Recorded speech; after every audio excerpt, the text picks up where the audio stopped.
নমস্কাৰ, মই কেৰিয়াৰ গুৰু দেৱজিৎ ভূঞাই মোৰ ইউটিউব চেনেললৈ আপোনালোক সকলোকে আকৌ এবাৰ স্বাগতম জনাইছোঁ। আজি মই এটা বিশেষ বিষয় আলোচনা কৰিবলৈ গৈ আছোঁ। বিষয়টো হ'ল নৈতিকতাৰ পিঁয়াজ। আমি জানো যে সমাজত নৈতিকতা বুলি এটা শব্দ আছে, মৰেলিটি বা এথিক্স বুলি কিছু কথা কোৱা হয়। কিন্তু সময়ৰ লগে লগে এই নৈতিকতাবোৰো ব্যাপকভাৱে পৰিৱৰ্তন হৈ আহে। নৈতিকতাৰ পিঁয়াজ এনেকুৱা ধৰণৰ হ'ল যে আমি যেনেকৈ পিঁয়াজৰ বাকলিটো খুলি খুলি গৈ থাকোঁ আৰু শেষত গৈ একো নাপাওঁ, ঠিক নৈতিকতাৰ কথাটো খুলি খুলি গৈ থাকিলে শেষত যেন একো নাইকিয়া হৈ যায়, তেনেকুৱা যেনেই লগা হৈছে। ভূপেন দাইও এবাৰ কৈছিল, বৈধ কি অবৈধ কি প্ৰশ্ন হ'ব।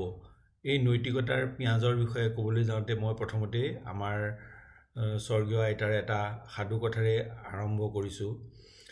আগৰ দিনত আমাৰ আইতাহঁতৰ ঘৰত পিঁয়াজ খোৱাটো এটা অনৈতিক কাৰ্য আছিল। তেতিয়া আইতাহঁত সৰু সৰু আছিল, বয়স বোলে 12 বছৰমান আছিল। তেতিয়া সেই সময়ত ঘৰত পিঁয়াজ নিষিদ্ধ আছিল আৰু আইতাহঁতে শুনিছিল যে পিঁয়াজ বস্তুটো খাবলৈ হেনো বৰ ভাল। আৰু সেই সময়ত গাঁৱে গাঁৱে কিছুমান পোহাৰী ঘূৰি ফুৰিছিল।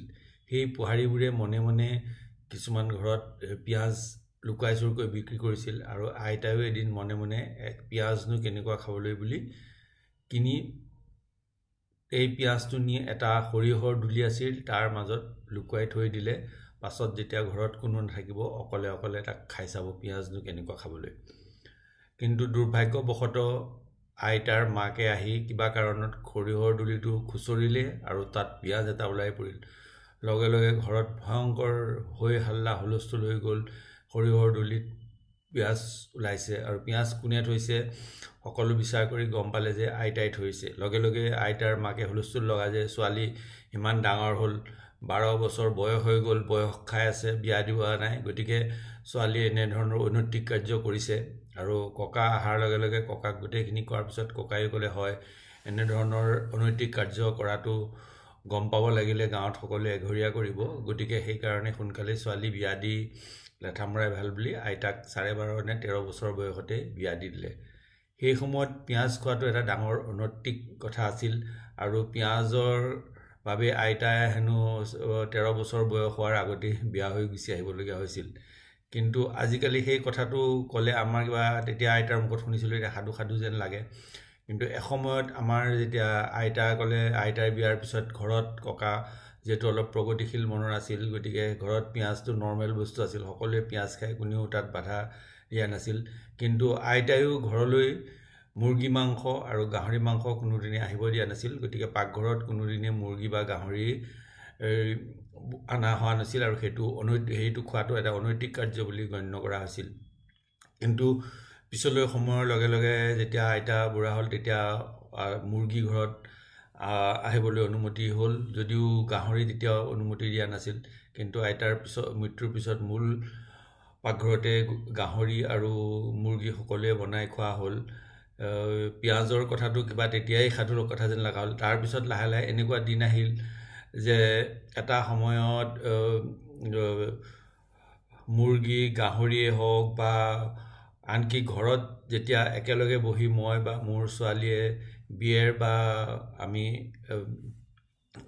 ৱাইন খাওঁ, তেতিয়া কিবা আইতাৰ পিঁয়াজৰ কথাটো ক'লে মোৰ ছোৱালীয়ে বিশ্বাস কৰিবলৈ টান পায়। আৰু এতিয়া তাৰপিছতে লগে লগে অন্য ধৰণৰো বহুত নৈতিকতাৰ পৰিৱৰ্তন আহিল। যেনেকৈ আগৰ দিনত ল'ৰাই যদি ছোৱালীলৈ চিঠি লিখিছিলে, এটা বহুত ডাঙৰ অনৈতিক কাৰ্য আছিল। আমাৰে মনত আছে, আমাৰ লগৰ ল'ৰাই স্কুলৰ হেডমাষ্টৰৰ পৰা ছোৱালীলৈ চিঠি লিখাৰ কাৰণে সৌকাৰে কোব খাইছিল। কিন্তু আজিকালি যেতিয়া 17-18 বছৰীয়া ল'ৰা ছোৱালীক একেলগে লিভিং টুগেডাৰ হৈ থকা দেখা পাওঁ চহৰৰ কোনো ঘৰত, তেতিয়া কিবা নিজৰে আচৰিত যেন লাগে। কিন্তু নৈতিকতাৰ পৰিৱৰ্তন হৈছে, এতিয়া সেইটো কোনেও অনৈতিক কাৰ্য বুলি নাভাবে। আগতে একে সমলিংগৰ বিবাহৰ কথা কোনেও ভাবিবই পৰা নাছিল, সেইটো এটা বহুত ডাঙৰ অনৈতিক কথা বুলি গণ্য কৰা হৈছিল। কিন্তু এতিয়া পুৰুষে পুৰুষে মহিলাই মহিলাই বিয়া হয় বা সেইটো কোনো অনৈতিক কাৰ্য বুলি লাহে লাহে নভবা হৈ গৈছে। গতিকে নৈতিকতা বস্তুটো এটা সময়ৰ লগত আৰু টেকন'লজিৰ লগত আৰু পৰিৱেশৰ লগত সলনি হোৱা বস্তু।